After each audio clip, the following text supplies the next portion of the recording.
বাদাম বাদাম বুবু কাঁচা বাদাম, আমার কাছে নাই গো বুবু ভাজা বাদাম। হ্যাঁ ভিউয়ার্স, আমার কাছে নাই গো বুবু ভাজা বাদাম, আমার কাছে পাবে শুধু কাঁচা বাদাম। মাস কয়েক আগে পুরো ভারতবর্ষে সোশ্যাল মিডিয়ার ভাইরাল হয়েছিল গানটি। আর এই গানটি দিয়েই রাতারাতি পরিচিতি ও খ্যাতি পেয়েছিলেন ভারতের বীরভূমের দুবরাজপুরের ভুবন বাদ্যকর। প্রতারিত কাঁচা বাদাম গানের শিল্পী এখন বাদাম শব্দই উচ্চারণ করতে পারছেন না, কিন্তু কেন? হ্যাঁ ভিউয়ার্স, এই বিষয়ের উপর অজানা কিছু তথ্য এবং তিনি কেন উচ্চারণ করতে পারছেন না সেই তথ্য সহ সব কিছু এখন আপনাদের সামনে সংক্ষিপ্ত আকারে শেয়ার করব। তো চলুন মূল প্রতিবেদনে চলে যাওয়া যাক।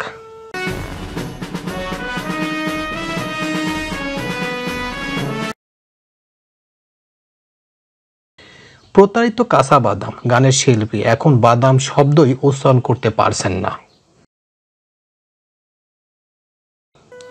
ভুবন বাদ্যকর প্রতারিত হয়ে এমন অবস্থায় দাঁড়িয়েছেন যে কপিরাইটের বেড়াজালে পড়ে এই গানটি গাওয়া তো দূরে থাক, এখন কোনো গান বাদাম শব্দই উচ্চারণ করতে পারছেন না তিনি। এক সংবাদ মাধ্যমের সামনে কাঁদো কাঁদো হয়ে নিজের এই দূর অবস্থার কথা জানিয়ে ভুবন বাদ্যকর ভারতীয় সংবাদ মাধ্যম হিন্দুস্তান টাইমসের এক প্রতিবেদনে এই তথ্য জানানো হয়েছে। ভুবন বাদ্যকরের দাবি, তাকে ঠকিয়ে কাঁচা বাদাম গানের কপিরাইট হাতিয়ে নিয়েছে এক ব্যক্তি। এর জেরেই কপিরাইটের জালে ফেঁসে এখন বাদাম শব্দই উচ্চারণ করতে পারছেন না তিনি বলেন, যখন গান গাইছি বাদাম উচ্চারণ করলেই কপিরাইট লাগিয়ে দিচ্ছে আর গান বন্ধ সরিয়ে করিয়ে দিচ্ছে। কোনো জায়গায় গান গাইলেই এই সমস্যা, চক্রান্ত করা হয়েছে আমার বিরুদ্ধে। বীরভূমের এক সংস্থা ও তার মালিকের বিরুদ্ধে অভিযোগ ভুবন বাদ্যকরের। তিনি বলেন, IPRS এর নাম করে গান নিয়েছে। আমি তো লেখাপড়া জানি না, ইংরেজি পড়তে জানি না, আমাকে এখন বলছে আমি তোমার গান কিনে নিয়েছি, ফোন করলে ফোনও ধরে না এখন। ইতিমধ্যে ওই সংস্থার নামে আদালতে মামলা ঠুকেছেন ভুবন বাদ্যকর। নতুন গান বাঁধার কথা ভাবছেন, তবে মন ভেঙে গেছে পুরোপুরি। দেশ বিদেশ জুড়ে ভাইরাল হয়েছিল কাঁচা বাদাম গানটি, আর এই জনপ্রিয়তার ভর করে স্টার জলসার স্মার্ট জরিতেও অংশ নিয়েছিলেন ভুবন বাদ্যকর ও তার স্ত্রী।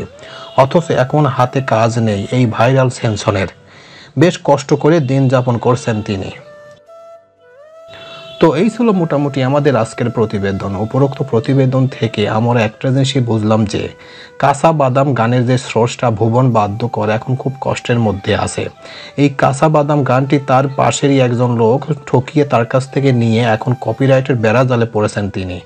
এক কথা, তিনি অশিক্ষিত থাকার কারণে তার পাশেরই একজন লোক একটি কাগজ ধরিয়ে দিয়ে সেখানে সই করে নিয়েছেন এবং গানের মালিক এখন ওই লোক, আর তার বিরুদ্ধে এখন মামলাও করে দিয়েছেন ভুবন বাদ্যকর। আসলে ওই দেশের আদালত এখন কি করবেন সেটাই এখন দেখার বিষয়। প্রিয় ভিউয়ার্স, আমার তথ্য এবং ভিডিওটি যদি আপনাদের কাছে একটুখানি ভালো লেগে থাকে তাহলে অবশ্যই লাইক কমেন্ট শেয়ার করবেন এই প্রতিবেদনটি। আর যারা এখন পর্যন্ত আমার এই চ্যানেলটি সাবস্ক্রাইব করেন নাই তারা দ্রুত আমার এই চ্যানেলটি সাবস্ক্রাইব করে রাখবেন। তো আজকে এই পর্যন্তই, সবাইকে ধন্যবাদ জানিয়ে এখানেই শেষ করছি। আল্লাহ হাফেজ।